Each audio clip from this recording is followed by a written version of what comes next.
Quero cumprimentar os nossos assinantes e cumprimentar a nossa convidada, a senadora Simone Tebet. A Simone começou a carreira muito jovem como deputada estadual, depois ela foi 2 vezes prefeita da sua cidade, Três Lagoas, no Mato Grosso do Sul, foi vice-governadora e agora é uma excelente senadora e candidata a presidente da República pelo MDB. Senadora, muito obrigado por ter aceito o nosso convite. E eu lhe pergunto, a senhora está muito animada com a sua candidatura? Bom, antes de mais nada, obrigada, Roberto, pelo convite. Em seu nome, eu cumprimento todos os assinantes da Globo News. Não poderia deixar de estar. Primeiro porque é uma honra representar o maior partido do país e ser hoje a única pré-candidata mulher nesse processo eleitoral que começa antecipadamente e não deixa de ter razão para isso. Então, sim, estamos não só animada, como percorrendo já o Brasil, conversando com as pessoas, ouvindo e procurando construir por diversas mãos um projeto de país para que possamos sair dessa crise sem precedente na nossa história. Nunca imaginei passar ao mesmo tempo por uma crise institucional, uma crise política, uma crise econômica e, mais grave do que isso, uma crise social.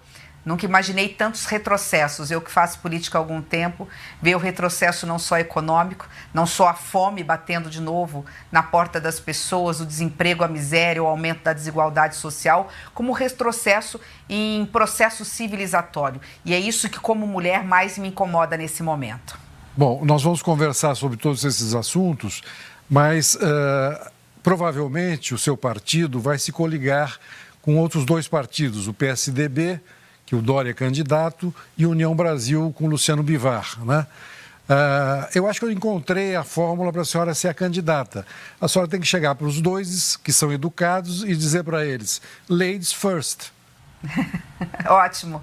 Posso utilizar essa fórmula e contar não só o milagre, mas quem foi o santo que me indicou? Roberto, nós estamos falando de algo que realmente é muito importante entender o que é a nossa pré-candidatura, né?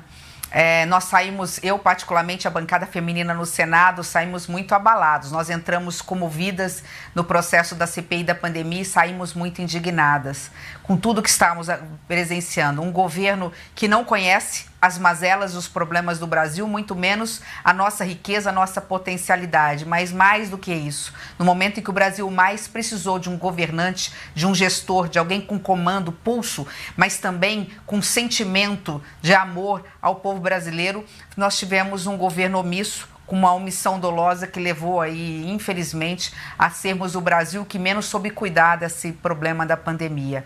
Paralelo a isso, né, eu diria que paralelo a isso, nós tivemos todo o impacto social gerado pelo desgoverno do atual governo do presidente Bolsonaro. Então, quando o MDB me convidou para ser pré-candidata a presidente da República, mesmo eu terminando meu mandato agora em 2022, eu não pude deixar de aceitar essa missão em nome, obviamente, das mulheres brasileiras. Independente de cor partidária, de coloração partidária, está na hora de nós, mulheres brasileiras, dizermos basta, né? Nós não dizer também, através de uma mulher, que Brasil que nós queremos para o futuro e para quem queremos esse Brasil. Mais 4 anos de tanto retrocesso civilizatório, especialmente nos costumes, na tradição, nos valores cristãos que nós temos, nós estaremos transformando uma geração de filhos. Então, eu me propus também me apresentar nesse processo que a gente chama de centro democrático. Agora, senadora, a senhora vai ter que convencer, agora falando sério, né, o Dória e o Bivar a desistirem da candidatura pela sua candidatura, né? Quais serão os critérios? O que a senhora vai invocar? Bom, primeiro que nós do Centro Democrático sabemos fazer conta, Roberto. Não tem condições de ter mais de um candidato desse Centro Democrático. E eu incluo sim o União Brasil e o PSDB, nós temos dialogado bastante e conversado. Acho que o fato de ser a única pré-candidata mulher conta muito, repito, num colégio eleitoral majoritariamente feminino. Agora, senadora, qual será o principal eixo da sua campanha? Social. Só que com muita responsabilidade. É importante entender que não faz social sem fiscal. E eu não preciso ficar falando do fiscal, porque a responsabilidade fiscal já está no meu DNA. Eu, nesse tempo todo de 7 anos de Senado, já votei teto de gastos, as reformas estruturantes. Agora, esse ano ainda, nós vamos avançar com a reforma tributária. Mas é falar de social, falar de pessoas. E é importante a gente dizer que a gente tem foco, a gente sabe onde a gente quer chegar. O governo existe, a política existe para servir as pessoas, não para ser servidos. E é um olhar especial com o futuro do país, que é com as crianças e com os adolescentes. É muito importante apresentar um programa de governo para as pessoas, dizendo a Casa Civil e o gabinete do presidente da República, ou no caso da presidente da República, tem que estar na mão, com o plano, com a meta, sabendo onde quer chegar no cuidado com a criança e adolescente, na educação, na saúde, na assistência, na inserção no mercado de trabalho. E é possível construir um projeto firme nesse sentido, mas mais importante, foco, responsabilidade, trazer a responsabilidade para o presidente da República. Senadora, como tirar esse orçamento secreto, esse orçamento que está no Congresso e que empobrece o Brasil? Como o presidente da República podia trabalhar nesse sentido? Com coragem e com respaldo da população. O presidente eleito, ele vem com muita força popular. Na primeira semana, no primeiro mês, deixar claro que quem cuida do orçamento, quem sabe o que é melhor para o Brasil é o presidente da República. Com grande planejamento, mostrando onde se quer chegar e foco, você consegue, com apoio popular, inverter. Não falta dinheiro, Roberto. Tirando o pagamento da dívida, nós temos quase 2 trilhões de reais. O que precisa é virar ampulheta. O que precisa é, primeiro, na análise de gastos tributários, que hoje beneficia primeiro os maiores e só depois os menores, inverter e colocar a prioridade. A prioridade é quem mais precisa. E quando você mostra isso para a população e tem o respaldo da população, o Congresso Nacional tem a capacidade de acompanhar. E, obviamente, né, você não pode ter telhado de vidro, você não pode ter nenhuma sombra de corrupção, senão você fica refém do Congresso Nacional. Nós sabemos que vai ser uma campanha com muitas infidelidades, né? Vai ser uma campanha muito difícil. O seu partido, por exemplo, eu sei que em Alagoas, no Pará, no Ceará, já estão com o presidente Lula. Como a senhora vai fazer para unir esse partido, que no fundo é um ajuntamento de pessoas, né? O MDB há muito tempo é um partido muito diverso, né? Roberto, você tem razão quando fala do MDB, é o maior partido do Brasil. Mas o MDB tem a sua grande força na municipalidade. O MDB é o maior partido do Brasil porque tem o maior número de vereadores, prefeitos e vice-prefeitos. E por onde a gente tem andado, e nós temos andado muito, nós temos visto reacendendo a chama desse gigante que estava adormecido. No momento que mais precisou-se do MDB, ele estava lá, né, lutando contra os cães da ditadura, depois erguendo a Constituição Cidadã, dando suporte para os governos que passaram para que pudéssemos fortalecer a democracia. Esse gigante novamente é chamado a acordar. E esse sentimento eu vejo nos movimentos do MDB, MDB Jovem, MDB Mulher, MDB Diversidade, MDB Trabalhista, MDB Socioambiental, e isso tem movimentado a cúpula do partido. Não fui eu que me apresentei ao MDB, é o MDB que me chamou. Por isso que eu acho que nós vamos ter no momento certo a unidade. A senhora fez uma série de intenções, né? Aí quando eu perguntei do eixo da sua campanha, boas intenções, né? Mas, no entanto, a política é feita também da realidade, né? Por exemplo, a questão da Petrobras, que está se discutindo hoje, como é que a senhora trataria no seu governo? Nós não podemos esquecer que intervenção no domínio econômico nunca deu certo, né? Não deu certo no passado e não daria certo no presente. É preciso entender que a Petrobras é sim estatal, é do povo brasileiro, e nos momentos difíceis ela tem que ser chamada à responsabilidade. Eu vou dar um exemplo muito simples, Roberto. Eu fui prefeita de Três Lagoas, divisa com o estado de São Paulo, doei 52 hectares de terra para a Petrobras, construí a maior fábrica de fertilizantes nitrogenados da América Latina. Sozinha, ela reduziria em 50% a importação de fertilizantes tão necessários para a lavoura, para produzirmos grãos e carne e alimento mais barato para a população brasileira.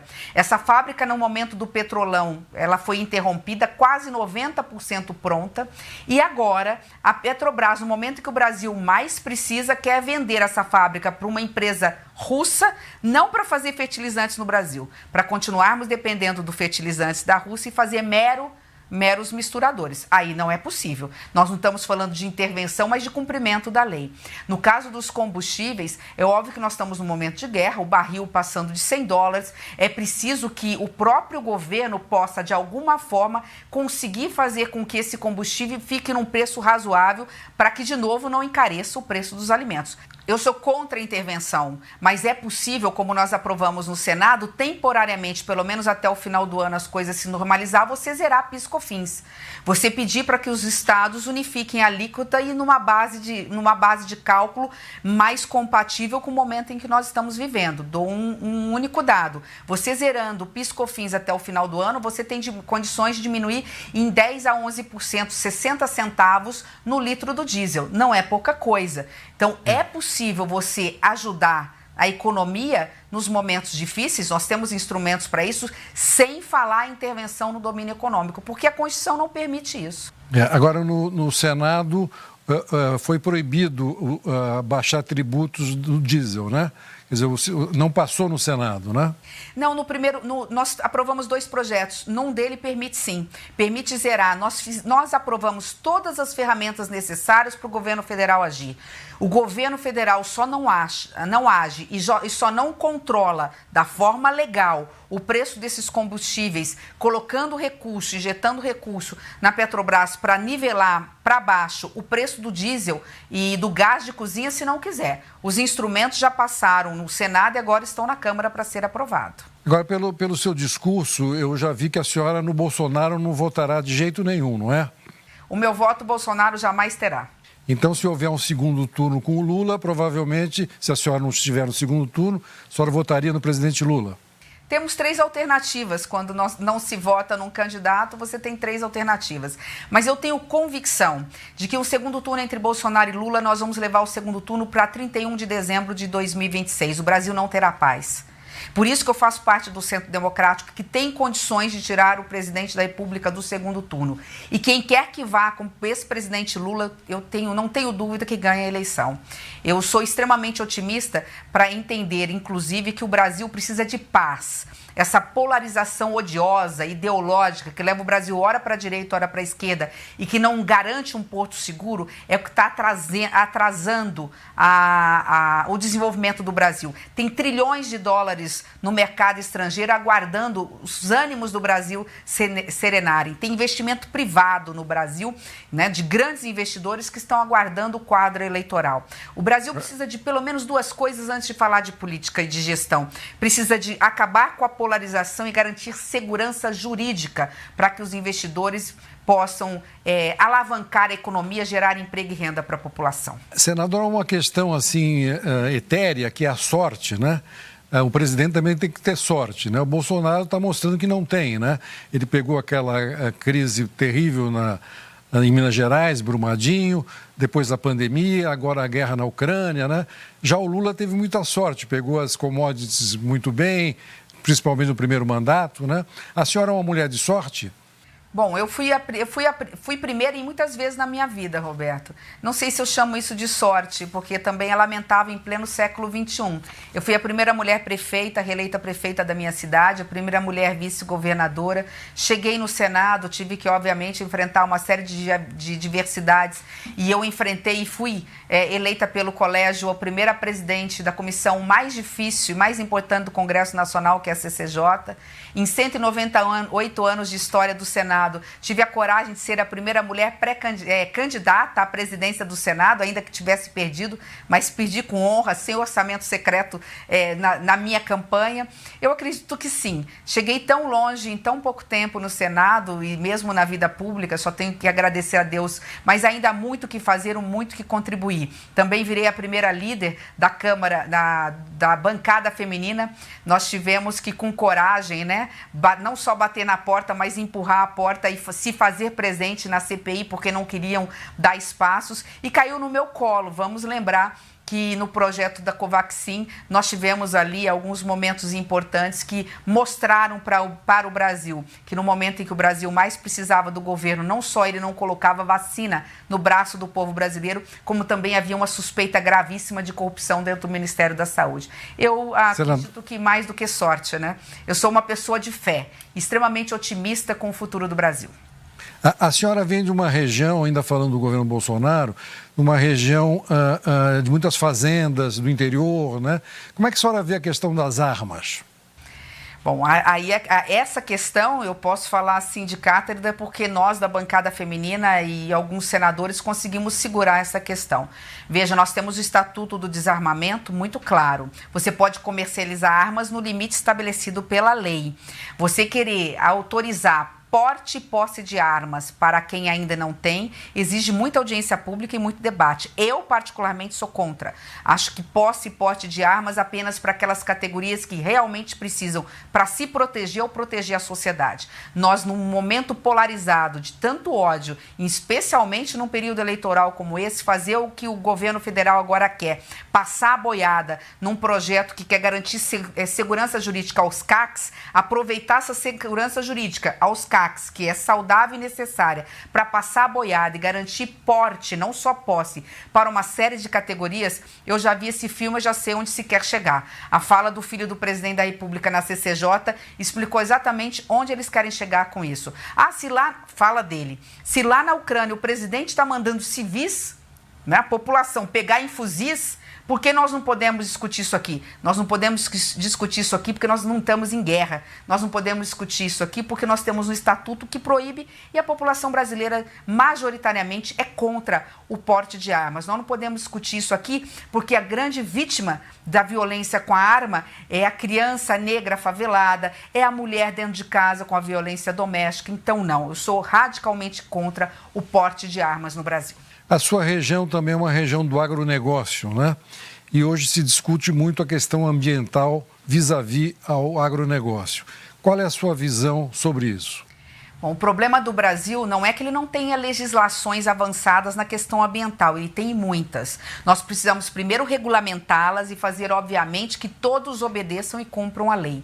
O nosso problema é de imagem, mais do que comunicação, é de imagem com o mundo. Hoje nós estamos virando pária internacional e transformando em pária internacional, automaticamente isso atinge diretamente a economia do Brasil. Nós estamos falando de daqui a pouco não conseguir sequer exportar produtos primários, commodities ou mesmo semi-elaborados e elaborados. Nós temos que começar mostrando que o meio ambiente, o agronegócio do bem, que corresponde a 99% dele, Roberto, ele cuida do meio ambiente, porque destruir o meio ambiente é destruir a si próprio. Mas sim, nós temos 1% daqueles que são grileiros, que querem explorar terras na Amazônia, mineradores, invasores, que denigrem a imagem do Brasil lá fora. Denigrem a imagem do Brasil e denigrem a imagem do meio ambiente, do agronegócio. Então, acho que mais do que nunca nós temos que dizer: a Amazônia é nossa, soberania nacional, mas tudo que é nosso de direito tem do outro lado da moeda a responsabilidade. Por ser nosso, nós temos a responsabilidade de cuidar. E cuidar não só das nossas florestas, com um grande plano contrário de fiscalização e controle em relação ao desmatamento, mas também criando alternativas a tudo que polui. Energia renovável, nós precisamos de um grande plano nacional em relação a ela. Então, essa é uma questão que realmente o governo faz mal para o Brasil. E não faz mal só para aqueles considerados ambientalistas, não. Faz mal para a humanidade e faz mal para o agronegócio. Lamentavelmente, o agronegócio não tem essa consciência e grande parte dele ainda apoia esse governo que até nesse aspecto faz mal à população brasileira. Bom, pelo que a senhora está falando, certamente a senhora também é contra a questão dos garimpos nas áreas indígenas, né? Absolutamente. E vou dizer mais, essa discussão, é esse o problema do governo. Por isso que ele não tem credibilidade, por isso que eu não confio, não voto nada que esse governo apresenta, porque ele vem com uma roupagem de que está fazendo bem quando ele está fazendo mal. Ele veio com um discurso: agora é a hora de tirar da gaveta dentro do Congresso Nacional o projeto de liberar mineração e áreas indígenas, alegando que lá nas reservas indígenas nós temos potássio.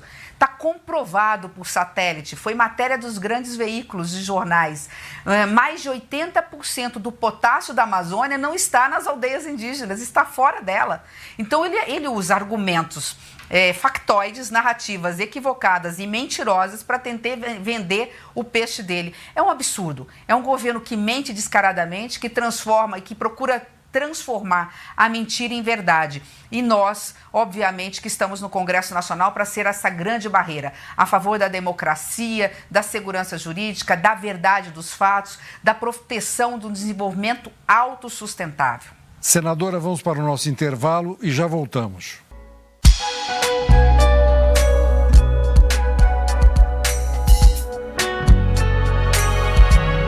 Senadora, outra questão importante hoje no Brasil é a questão religiosa e a política, né? Nós temos aí todas as religiões, principalmente os evangélicos, estão muito fortes no Congresso, inclusive, em várias áreas legislativas do Brasil inteiro, né? Queria que a senhora me dissesse como é que a senhora enxerga essa questão. Bom, primeiro, o Estado é laico, mas nós não podemos esquecer que, principalmente no legislativo, dentre os 3 poderes, o poder mais democrático que tem, porque ali é uma casa plural que recebe, através do voto, né, você tem o representante que manifesta de alguma forma o que representa a sociedade brasileira. Eu não tenho dificuldade em aceitar que numa democracia você tenha bancadas, até bancadas que eu muitas vezes não concordo com elas. Isso faz parte da democracia. E a partir daí, obviamente, você tem que, dentro desse processo, fazer na guerra de versões e de debates, e debates saudáveis, você tem que avançar dentro daquilo que você acredita. Eu vejo de uma forma, nós somos um país cristão, e dentro desta visão que temos de país, nós temos que respeitar as bancadas ou evangélica ou cristã de alguma forma, defendendo as suas pautas.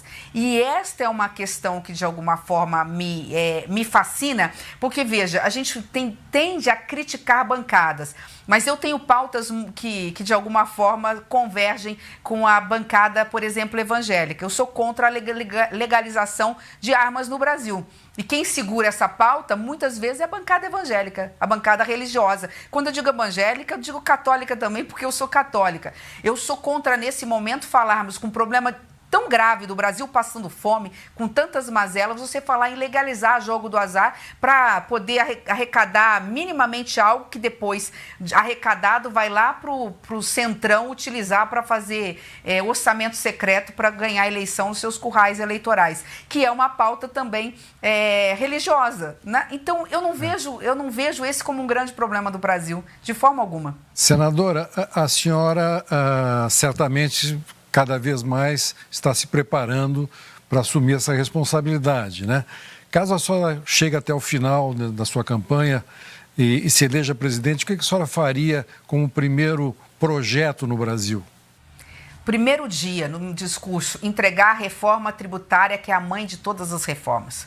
Nós já fizemos muitas reformas, agora é hora de mexer naquela que desburocratize, que simplifique e que tire o custo Brasil das costas de quem produz. Hoje é desumano até dizer isso, mas quem ganha até 2 salários mínimos paga 50% de imposto no Brasil. E quem está nas faixas superiores paga em média 20%, 22%, 24%. Nós tributamos no consumo. Não tem sentido eu, como senadora da República, ou você, como jornalista, Roberto, pagar pelo preço do supermercado o mesmo que um cidadão desempregado. Então, você tem que entregar uma reforma tributária simples, justa. Nós já estamos discutindo, mas não vamos ter condições de terminar esse ano, mas que possa garantir ao Brasil que, através do setor produtivo, a gente aumente a geração de emprego e renda. Hoje, o custo da máquina de uma empresa para poder minimamente existir e entender a legislação tributária, no geral, gira em torno de 60 bilhões de reais. É o custo que o setor produtivo gasta para contratar contador, advogado e administrador. Só para isso. Então, só aí mostra que tem algo de muito errado. A reforma tributária é a mãe de todas as reformas, é a mãe de qualquer projeto para conseguirmos garantir desenvolvimento, renda, geração de emprego. Paralelo a isso, desmistificar essa história de que se muda um país através de educação em 20 anos. Em menos de 8 anos, a gente transforma essa juventude através da educação. Então, ter um grande plano nacional de educação que, repito, tem que estar na mesa do presidente da República, com metas, com prazos para serem cumpridos, gerenciando os outros ministérios e o Ministério da Economia em relação a isso. Garantindo creche em coordenação com os municípios, porque é responsabilidade municipal, subsidiando e ajudando, e protegendo aquele que hoje quer parar, que é o nosso jovem, no ensino fundamental, e são os nem estudam nem trabalham, uma proteção da criança na sua tenra idade, no ensino infantil, e o jovem inserindo no mercado de trabalho ou com curso profissionalizante ou inserindo numa universidade. Senadora, muito obrigado, agradeço a sua presença e vamos fazer outras entrevistas. Parabéns. Obrigada, Roberto. Eu só tenho a agradecer. Obrigada, viu?